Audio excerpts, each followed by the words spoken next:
12 little habits that make you feel old, even if you're still young at heart. Some mornings you look in the mirror and see someone you almost recognize. The face has changed, just a little. The eyes still hold a spark, but maybe they've dulled a bit. Maybe they're quieter now. The body moves slower, the joints speak louder, and somewhere along the way, the days have started to feel heavier. Not bad necessarily, just heavier. And yet, somewhere deep inside, you still feel like the same person you were decades ago. You still love the same songs. You still laugh at the same kind of jokes. You still want to be seen, heard, needed, and valued. But something invisible has been weighing you down. Not just the years on the calendar. Something else. You don't feel old in your heart, but life doesn't feel light anymore either. It's a strange thing, how we can grow older without really feeling old and yet carry habits that quietly convince us we are. No one tells you that it's not just time that ages you, it's how you carry it. It's how you spend your hours, the words you speak, the thoughts you entertain, the choices you stop making. It's the way you slowly stop reaching for more, because you assume the best already happened. But what if you're not actually tired from age? What if you're tired from weight you were never meant to carry? This isn't about pretending to be young again. It's not about hiding wrinkles or running marathons.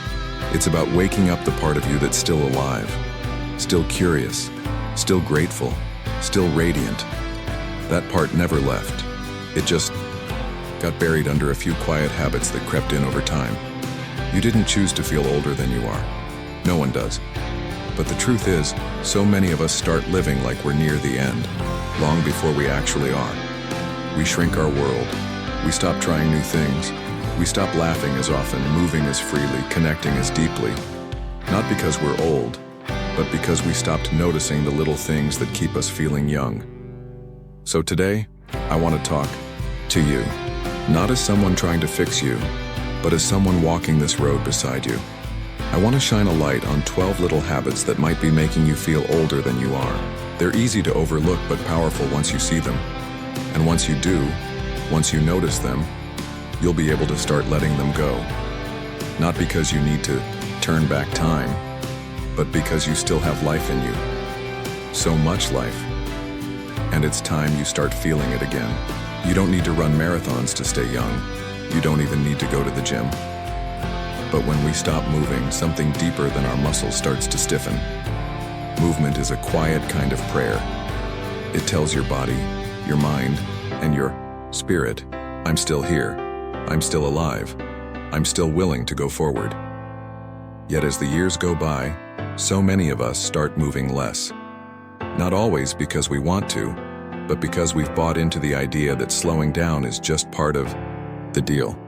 And maybe you do move a little slower now. That's okay. But don't stop altogether. Don't settle into stillness like it's your new permanent address. Because when the body slows, the mind tends to follow. Then the soul, then the imagination.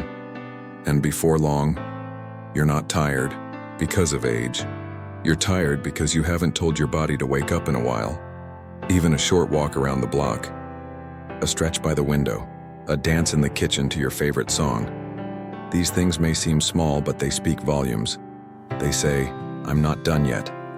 They say, I still have somewhere to go, even if it's just down the hall with intention. Your body was made to move, not to punish itself, not to impress anyone, just to express life. And when you begin to move, even gently, you remind yourself of who you've always been. Someone in motion, someone with momentum, someone whose story is still unfolding. Let movement become your daily yes to living. Let it bring oxygen to your thoughts, lightness to your emotions, and strength back to your hope. Because every time you move, you prove that you're still reaching for more. It's easy to slip into this one. You sit down with an old friend, or maybe a new one, and the conversation drifts back to the good old days. The music was better, the prices were lower, people were kinder, life was simpler, and maybe some of that's true. Maybe a lot of it is. But if we're not careful, we can start treating the past like the only chapter worth rereading. Nostalgia isn't the enemy. It can be warm and healing and even holy. But when we live in it, Rather than simply remembering it, we stop living here. We shrink today's possibility under the shadow of yesterday's glow.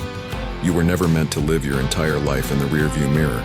There are still sunsets you haven't seen, laughs you haven't laughed, people you haven't blessed yet. The past can teach us, yes. It can comfort us. But it's not supposed to replace the present. Because God hasn't stopped writing your story. Not yet. When we constantly talk about how good things used to be, we sometimes forget that today is someone else's good old days in the making. What are we creating right now? What memories are we helping build for the people around us? What beauty can we still discover? You don't need to let go of the past, but you do need to stop making it your permanent residence. Because life didn't stop being good when you turned 60 or 70 or 80. It just changed.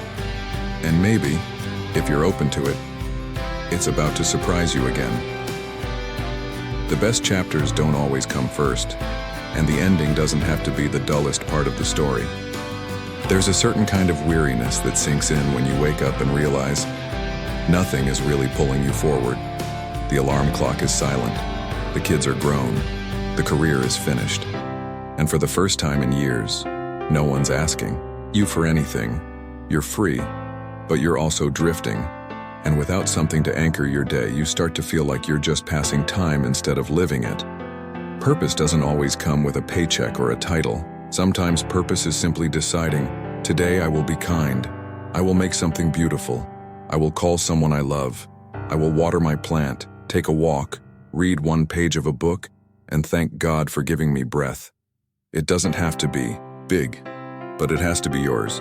When you wake up without a reason to get out of bed, that's not aging, it's soul starvation. Because the human heart was made for meaning, no matter how old the hands or how many candles are on the cake. You don't retire from being needed. You don't age out of being useful. Maybe the world isn't watching you the way it used to, but that doesn't mean your part in the story is over. Some of the most important seeds are planted quietly in ordinary soil, far from the spotlight. Today, make a plan, even a small one. Write a letter, say a prayer, bake something, learn something new, offer help, share a memory, make someone smile. Because the moment you choose purpose, you invite joy back in. And joy, dear friend, is one of the youngest feelings you'll ever know. Comfort is a beautiful thing, until it becomes a cage. There's a quiet kind of aging that doesn't show up in our bodies first. It starts when we stop reaching for new experiences. When we start saying no to invitations, not because we're tired, but because we're unsure. When we avoid trying something different, not because we can't, but because we're afraid of how we'll look, or how it might go, or how unfamiliar it feels. Over time, the unfamiliar becomes threatening, and the same old routine becomes a worn-out groove we can't seem to step out of. We stop listening to new music. We avoid new technology. We pass on joining new groups or learning new skills. And slowly, the world outside our comfort zone starts to look like a place we don't belong. But here's the truth. Trying something new is not just for the young, it's for the living. Newness doesn't have to be wild or extreme. It could be taking a different path on your walk, trying a new recipe, starting a conversation with someone younger than you, reading a book from a genre you've never touched, saying yes to that painting class you always secretly wanted to try. There's something about being a beginner again that reignites the soul. It humbles us, refreshes us, reminds us that we're still growing. You're not finished, and you're not too old to be curious. Curiosity is the language of youth. It whispers, there's still more to discover. Don't let fear or comfort trick you into believing your best discoveries are behind you. Your next favorite thing might be something you've never done before. Sometimes we don't notice how heavy our own words have become. They slip out quietly in conversations. I can't do that anymore. Kids these days don't understand anything. This world is falling apart. It's just not worth trying. It's too late for me. And each time we speak like that, we send a signal, not just to others, but to ourselves, that we've accepted decline as our default setting. Words are powerful. They shape our reality. They influence how we see the world and how we show up in it. When you constantly speak in negatives, your mind starts believing them. Your body starts following them. And before long, your life begins to reflect them. This doesn't mean pretending everything is fine when it's not, but there's a difference between honesty and hopelessness. You can acknowledge pain without surrendering to it. You can name challenges without cursing the future. Try catching your own words for a day. Listen to how you speak about your health, your memory, your relationships, your opportunities. Are your words lifting you or weighing you down? You're still here. That means life is still happening for you, not just around you. Speak life. Speak kindness. Speak possibility. Speak resilience. Speak with hope, even if it's quiet and uncertain. Because every time you speak life, you breathe a little more of it back into your soul. Let's be honest. When you've lived a lot of life, it's easy to fall into the mindset of why bother? Why put on makeup? Why wear something nice? Why trim the beard, style the hair, polish the shoes? You're not trying to impress anyone. You've earned the right to be comfortable. But there's a subtle shift that happens when we stop caring. Not just about looks, but about presentation. We begin to treat ourselves like we no longer matter, and we start to feel like we no longer matter. This isn't about vanity, it's about dignity. The way you dress, the way you groom, the way you carry yourself, these are all signals to the world and to yourself. I still value who I am. I still honor this life I've been given. I still believe I'm worth showing up for. Looking in the mirror and seeing someone you're proud of has less to do with youth and more to do with intention. You don't have to be fashionable. You don't have to chase trends, you just have to show up for yourself. Comb your hair. Wear the shirt that makes you feel sharp. Put on the color that lifts your mood. Smile at yourself like you deserve to be seen. Because you do. Your appearance is a form of self-respect. It tells your body, your mind, and your soul, I'm still in this. I still have pride. I still count. It's not about pretending you're 30 again. It's about honoring the incredible years that brought you to today and standing tall in them. There's a quiet sentence that slips into our vocabulary as we get older, often without us noticing. It's short, familiar, harmless on the surface. I'm too old for that. Too old to dance. Too old to start something new. Too old to fall in love again. Too old to wear that color. Too old to dream, to risk, to grow, to change. But let's stop for a moment and ask, who decided that? Where did we pick up the idea that age sets the boundaries for what's possible? That at some invisible line in life, we're supposed to shrink our desires, tame our joy, and lower our expectations? I'm too old is not a truth. It's a ceiling. And every time you say it, you lower the roof on your own life. Of course, there are things we grow out of. We may not have the same stamina we had at 25, but the spirit, the wonder, the willingness to try, that part of you is ageless, and if you let it breathe, you're not too old to learn the piano. You're not too old to travel somewhere new. You're not too old to laugh until your belly aches. You're not too old to write a book, to start a garden, to take photos, to go back to school, to forgive someone, to fall to your knees in prayer and ask God for a new beginning. So the next time you catch that phrase creeping in, pause. Ask yourself, is it true or is it just safe? You're not too old. You're just getting started in a different way. It usually starts for practical reasons. Bad weather, aching joints, long distances, or just the comfort of your own space. Staying inside feels easier, safer, more predictable. But over time, something shifts. Days pass without fresh air. Weeks go by without seeing something green. You forget what the breeze feels like on your skin. You start to live in the glow of a screen or the hum of silence. And before long, your world has quietly shrunk to 4 walls. Staying inside too much doesn't just affect your body, it affects your soul. God created this world with color, with texture, with birdsong and sunlight and wind for a reason. We weren't designed to live only in man-made spaces. Our spirits need trees. Our lungs need air. Our eyes need distance and movement and sky. You don't have to hike mountains. Just step outside, sit on the porch, Water the flowers. Feed the birds. Walk down the sidewalk and wave to a neighbor. Feel the ground under your feet. Let the sun hit your face. These small outdoor moments aren't trivial. They're restorative. They remind you that life is still happening out there, that you're still part of it. The more time we spend inside, the more our world begins to feel like it's closing in. But outside reminds us that there is more, that we are more. So open the door, even just for 5 minutes. Let the wind tangle your hair and the light remind you, I'm still here, and the world is still beautiful. It's easy to fall into the belief that you don't have much in common with the younger generation anymore. They talk differently, dress differently, think differently. They seem to live in a digital world that moves too fast and feels too foreign. So we pull back. We let the gap widen. We assume they don't want to hear from us. And maybe, if we're honest, we feel a little irrelevant, like we no longer belong in their world. But the truth? They need you.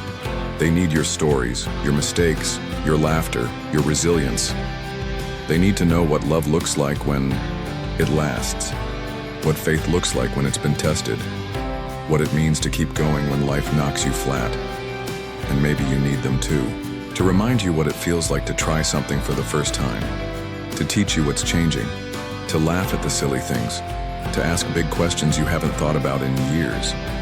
When we avoid younger people, we miss out on one of the greatest gifts of aging, the chance to pour into others, to pass on more than possessions, to be a living legacy. You don't have to pretend to be young. You just have to show up as you are. Ask questions, offer a story, share a moment. Invite them into your kitchen, your memories, your wisdom. Don't underestimate what your presence can mean, because when generations connect, something holy happens. The past honors the future, and the future honors the past. And in that space, nobody feels old. We just feel together. Regret is part of being human. We've all made choices we wish we could undo, words we wish we hadn't spoken, moments we let slip by, people we let down, chances we didn't take. But regret becomes a problem when it stops being a visitor and starts moving in. When it sets up camp in your chest and whispers day after day, you messed up. You missed your chance. It's too late now. And the longer we let it stay, the heavier it becomes. It doesn't just weigh down your heart. It begins to shape how you see the rest of your life. Regret starts telling you that you don't deserve joy, that your best days are behind you, that the future is already written and there's no room left for redemption. But let me tell you something important. Regret may be a powerful feeling, but it is not a prophecy. You are not your past. You are not your mistakes. You are not the missed phone call or the lost opportunity or the years that got away from you. You are still breathing. That means your story is still unfolding. Yes, we need to grieve what was lost. We need to make peace with the wrong turns. But then, we need to rise. Because no matter how heavy your regrets feel, they are not heavier than God's grace. You don't have to carry them anymore. You can learn from them, grow from them, but you do not have to live inside them. Let them go, even just a little, because every day regret robs from your present is a day that could have been filled with peace, with love, with laughter, with the kind of healing that only comes when we finally believe, I'm still allowed to hope. It happens quietly. Your routines become familiar. Your days start to look the same. You see the same people, eat the same meals, sit in the same chair, read the same headlines. And slowly, without even realizing it, your world shrinks. Sometimes it's because of physical limitations. Sometimes it's emotional. Sometimes it's just easier that way. Fewer decisions, fewer surprises, fewer risks. But a small world can quietly lead to a small life. Not in value, but in wonder, in energy and growth. You were never meant to live in a bubble. You were made for connection, for curiosity, for movement and music and moments that shake things up just enough to remind you that you're still alive. When your world gets too small, everything starts to echo.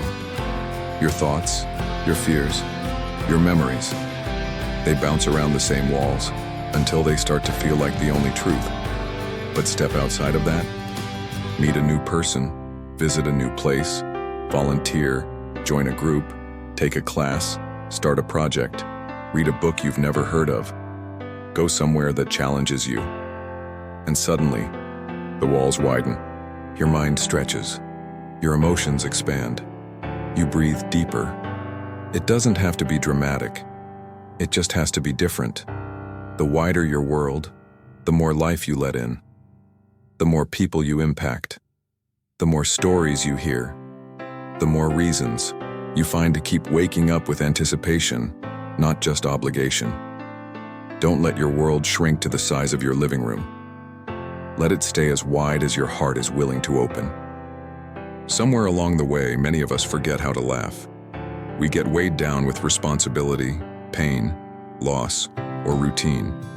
Life gets serious. And laughter, the kind that bubbles up unexpectedly and takes over your whole face, becomes rare. But laughter is not just entertainment. It's medicine. It's defiance. It's a sacred reminder that joy still lives here. Children laugh hundreds of times a day. Adults, often less than 10. Why? Not because the world got sadder, but because we stopped making space for the moments that delight us. When you forget to laugh, life starts to feel heavier than it really is. You start bracing for the worst. You stop noticing the absurd, the light, the funny little moments that could lift you, if only you'd let them. Laughter is one of the most powerful signs of hope. It says, even in this, even here, I still see beauty. I still feel alive. So let yourself laugh again at the silly memory, at the dog doing zoomies in the yard, at the typo in a grocery ad, at a joke that only you find funny. Watch a comedy. Call the friend who always cracks you up. Be willing to look a little foolish and love it. Because when you laugh, something sacred wakes up inside of you. You connect with the younger you, the one who wasn't afraid to be loud or light, the one who didn't take everything so seriously. Don't let the weight of the world silence your joy. Let laughter be part of your survival. Let it be part of your healing. Because no matter how many years you've lived, a good laugh will always remind you, I'm still here, and this moment is still worth smiling about. You made it through all 12. Maybe a few felt familiar. Maybe one or two hit a little deeper than you expected. That's okay, that's good. Because noticing is the first step back toward living with intention. And if you notice these habits in yourself, I want you to hear me now. Not with judgment, but with grace. You are not broken, you are not behind, you are not done. Aging is inevitable. But feeling old, that's not a requirement. That's not written in your DNA. That's not a law you have to obey. You can be full of years and still full of light. You can walk slower and still move with purpose. You can have lines on your face and still laugh like the child you once were. The habits that make us feel old aren't really about age. They're about letting go of the parts of ourselves that kept us alive inside. The wonder, the curiosity, the movement, the laughter, the openness, the courage to still try. And those things aren't lost to time, they're only lost to neglect. So start small. Just one habit, one change. Open the window and let the air in. Call someone younger and ask how they're doing. Wear the shirt that makes you feel confident. Step outside. Say yes to something new. Forgive someone, forgive yourself. Stretch your arms to the sky and say, even out loud, I'm still here. Because you are. And as long as you're here, there is still life to live. Still stories to tell. Still prayers to pray. Still joy to be discovered in the places you didn't think to look. You're not too old to be needed. You're not too old to matter. You're not too old to change your mind or shift your rhythm or begin again. You're not too old to chase peace, to love deeply, to laugh freely, to dance in your kitchen, to wake up tomorrow with hope. Your soul doesn't age like your bones do. And deep down, You're still young at heart, maybe wiser, maybe weathered, but still filled with the kind of strength that only time and grace can give. So don't let the mirror tell you who you are. Don't let the calendar tell you where your story ends. Look up, breathe deep, and take the next step. You are not done yet, and you were never truly old inside. You just needed a reminder of how much life is still waiting for you, right here, right now.